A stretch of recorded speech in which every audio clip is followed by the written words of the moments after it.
Ассалаумағалейкум, қадірменді достар. Маған қойылатын сұрақтардың ішінде мынандай бір сұрақ бар.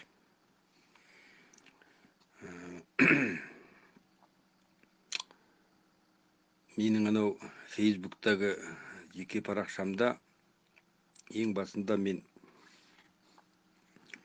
қос қанатты деп эпитетімді жазып едім.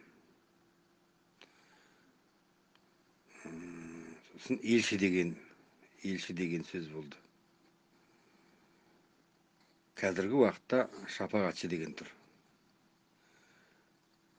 Жалпы алғанда қос қанатты деген сөз ол тегін жазылған жоқ. Өйткені тылсым әлемдегі менің жаңағындай қосымша атым қос қанатты. Ол жөнінде ақпарат алынған. Сондықтан дағы екі діннің, жер мен көктің арасын жалғағаннан кейін қай темада болсын, қай тақырыпта болсын, плюс минус қос қанатсыз еш мәселе шешілмейді. Сондықтан дағы әркімде қазіргі уақытта ислам да, христиан да осыншама неге төмен түсіп кетті. Өйткені бәрі де көкке ұша алмай жүр. Өйткені қос қанаты жоқ екеуінің. Біреу сол қанатымен, біреу оң қанаты болатын болса, солар бірікпейінше жалпы діндар қауымның көсегесікке көрмейді. Бұл бірінші мәселе. Екінші мәселе, жалпы елшімін дегенге осыншама ел түрегеледі, елірет деп ойламап едім.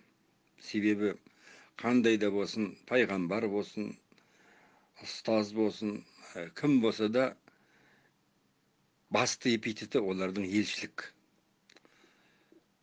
Алладан адамзаттыққа келген жалғастырушы періште болсын, адамнан болсын, ол елші деп аталады. Одан кейін барып, оның жаңағы өзінің статусы бөлінеді. Мысалы үшін Құранда ол елші еді, әрі шапағатшы, кешіріңіздер, ол елші еді, әлі пайғамбар деп, мысалы үшін көптеген пайғамбарларға солай аталады. Жалпы елшілік пен пайғамбарлықтың айырмасы жер мен көктей нәрсе. Оны мына біздің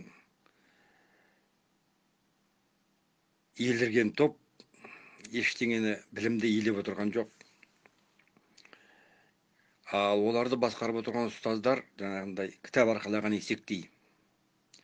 Көбісі сол елші келді дегенге қызғаныштан, қалай енді мені ел тыңдамайды ғой, енді бірі солай астатын болса, екіншісі өздері елші болуға дәмелді, арғы жаңағы сасық санасында әрқайсысы өзін елші қылып сайлап алғанда, міне осындай жағдай. Сондықтан дағы елді аздырып, тоздырып, қарсылыққа ұйымдастырып отырған тікелей сол жаңағы әр сектаны басқарып отырған топ басшылары. Олар сонымен Аллаға қарсы келіп отырған өздері де білмейді. Бірақ Алланың алдында бәр мәселе шешіледі. Ендігі жерде жалпы алғанда Иса пайғамбардың ілімін таратушының параклит не болмайтын болса, жаңағындай утешитель деп орысшаға аударған, қазақша аудармасы жоқ. Сондықтан да нақтылы оның аудармасын кейіннен ақпарат алдым. Ол шапағатшы деген сөз екен. Хадатай, утешитель дейді, жаңағындай ара түсуші дейді, солып атқан. Енді ең дұрысы оның жаңағы араптан келсе де біздің қазаққа қанына сіңген шапағатшылық сөз.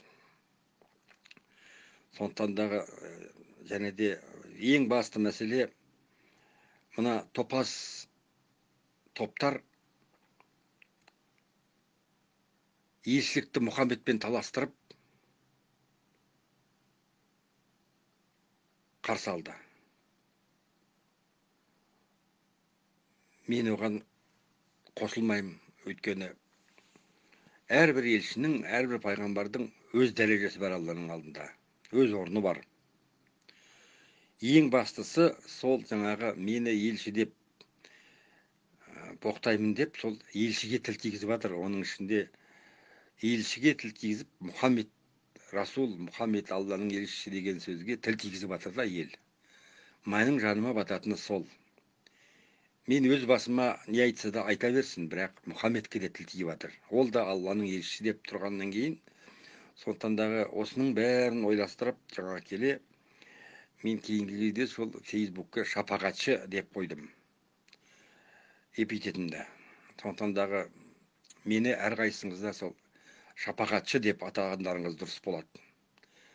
Жаңағы айтқан негатив қаралықтың барлығы жоғалып кетпесе де азаюы мүмкін, және де әзірше шапағатшы деп ешкімді атаған емес сіздер. Міне осындай,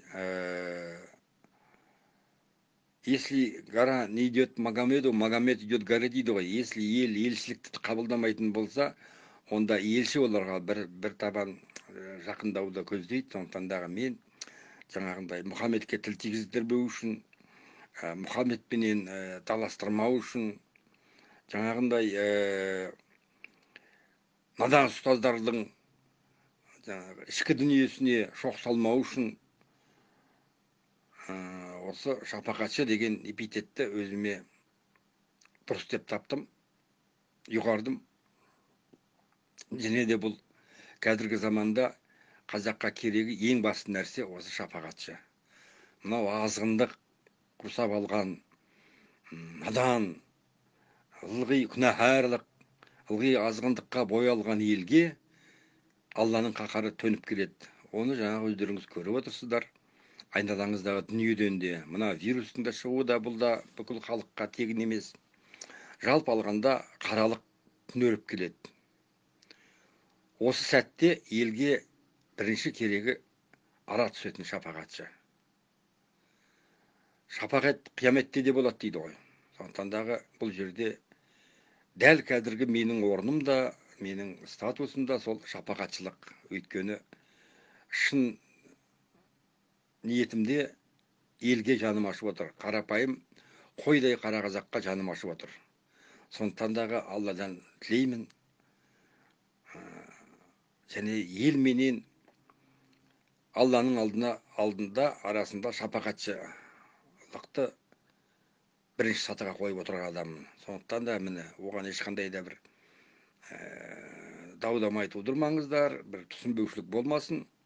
Сол себептен де жалпы алғанда барлығы да Мұхаммед де, Иса да, мен де, Алладан келген қандай да біздің періштелер де, Жәбірейіл де, барлығы да елші болып келеді. Бірақ онан кейін барып өзінің жаңағындай алатын орны бар. Қазіргі уақытта менің ел алдындағы, Алланың алдындағы алатын орным бұл шапағатшылық. Сондықтан дағы мені шапағатшы деулеріңіз ақиқатқа дұрыс болады.